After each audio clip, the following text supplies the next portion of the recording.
Hey there, second graders. We only have about 3 chapters left in Guinea Dog, and the next one, 19, is called If I Made the Laws, Mom Would Be Arrested.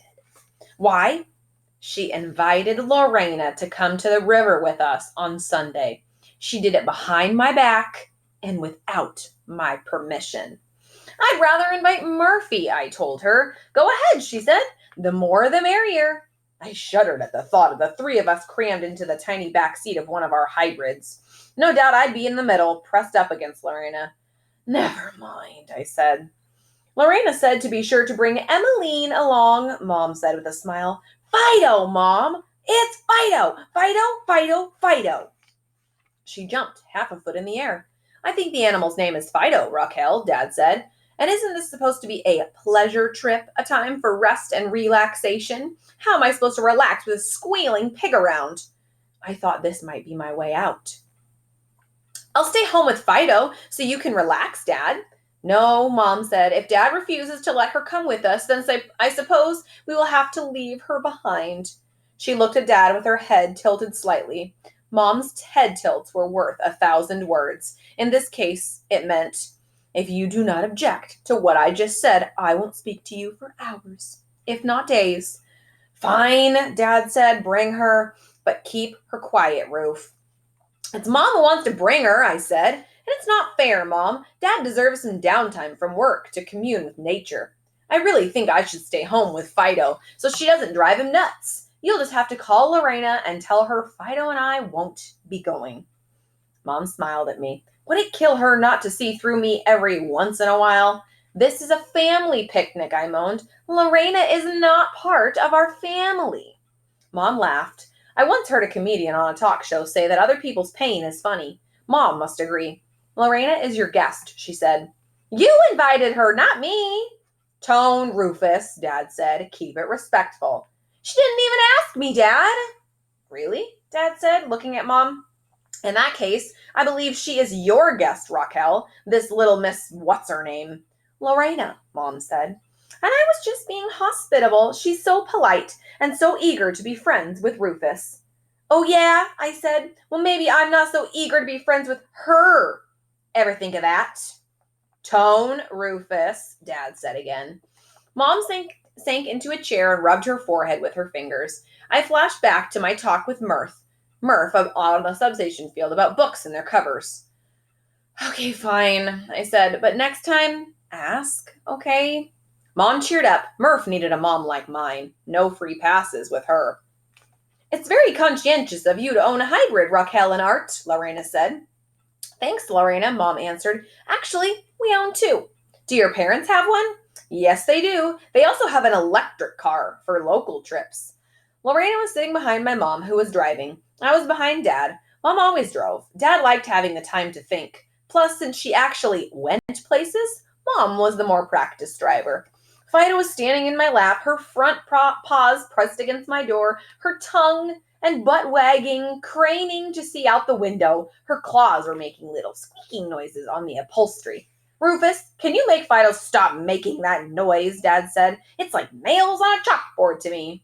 You're so close, Art, Lorena said, laughing. Nails on a car door. Haha. Mom laughed. Only Mom. Well, Mom and Lorena. Down, I said to Fido. She looked at me with an expression like, really? Do I have to? Down, I said again. She pouted and climbed down into my lap.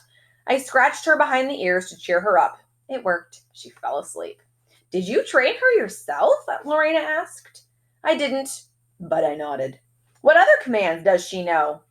Kill, I whispered. Do you think you're funny? She asked with a squint. Fido, kill. Fido woke up and snarled at her. This startled Lorena. It might have even scared her for a second. I enjoyed that. It's okay, Fido. Down, girl, down. Good girl. And I scratched her neck. You're kind of a psycho, Lorena said. Takes one to know one, I said. Mom chose a picnic table and started setting up. Lorena offered to help and pretty soon was talking Mom's ear off. Dad set up a lounge chair and stretched out on it and started reading some book, his idea of outdoor fun. Fido and I slipped away without anyone seeing. In this case, the less the merrier. So I wasn't Murphy or Mom. Did I ever say I was? Do we all have to be like them? Fido and I walked down the steep path toward the river. You could really tell spring was coming because everything was turning green and smelled damp. It was great. I felt totally alone in the wilderness. Just me and my. It was no use. I tried to put the word dog in there, but I just couldn't. There was no getting around it. Fido was a rat, a big, fat, orange rat with a spiky white mohawk and creepy toes. No matter what Murphy said about her, no matter if he would really trade Buddy for her, no way. No matter how much Buddy or Mars liked her, she wasn't a dog. She never would be. Yeah, she acted like one, a lot like one. She incredibly like one, but she wasn't one. She was a guinea pig. I could pretend I was this super cool, super deep, totally open minded dude who would be just as happy with any pet so long as it played games, learned tricks, ran alongside your bike, and loved you more than anyone in the whole world. You know, a dude like Murph, I could pretend I'd be happy with an iguana that played tug of war, or a parrot that slept at the foot of my bed, or a goldfish that caught frisbees, but that wasn't me. Bottom line, I wanted a dog. But I couldn't have one. So I was making lemonade out of my fuzzy, fat lemon. If Dad could learn to live with her, if Murph could wish he had one just like her, if Buddy the perfect dog could make her a buddy, I guess I could learn to put my dreams away forever and try to accept her for what she was, a guinea pig that acted a lot like a dog. That was better than a dog that acted a lot like a guinea pig, wasn't it? Yeah, sure, she definitely was. She was better than that kind of dog, anyway. Fido ran after some ducks on the bank of the river, and for a second, I worried that they might be poisonous.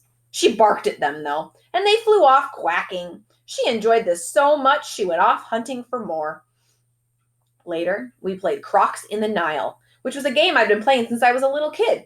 The river was pretty shallow where we were and had big rocks in it poking out of the water. The object of Crocs in the Nile was to jump from rock to rock without falling. If you fell into the water, that meant you were croc chow. For the first time in a long time, I had someone new to play the game with. I usually play with my mom. Fido followed after me at first, jumping the same rocks as me, and she was really good. She scrambled a lot when she landed on the rocks, which were slimy and slippery with green goo. But she never fell in the water. After a while, she was hopping around like nobody's business and leading the way. In fact, she won the game. Why? Because I fell in and twisted my ankle hard. I couldn't even stand up on it. So I sat down on a rock with my feet in the water. The coldness felt good on my ankle, though the pain was still intense. The pain was shooting up my leg, probably toward my heart. I figured I didn't have long to live. I looked at the wilderness around me. Fido was hopping up and down on the shore, barking and whining hysterically. I had only one hope. Go get help, Fido, I commanded. Get help! Go on! Get help, girl! Get help! In hindsight, I was probably slipping into shock. Fido stopped barking and concentrated on my words, or my tone, or my face, or something. She was very concentrated. Then she chirped, nodded quickly, and tore off in what looked like the right direction. I hoped help would arrive soon, or I'd be a goner. A couple of minutes went by before it dawned on me that I was waiting to be rescued by a guinea pig. I began dragging myself toward the shore.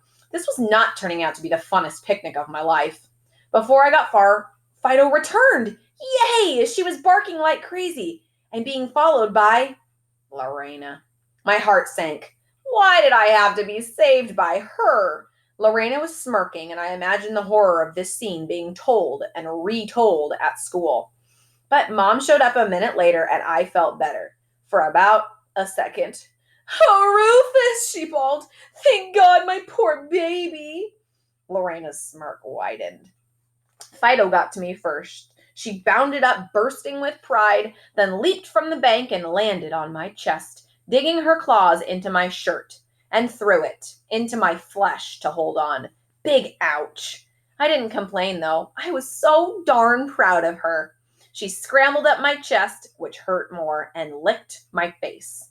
That's my good girl, I said, laughing. Good. girl.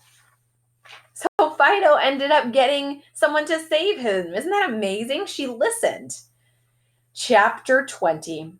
I didn't break my ankle. We'll read that one next time. See you guys later.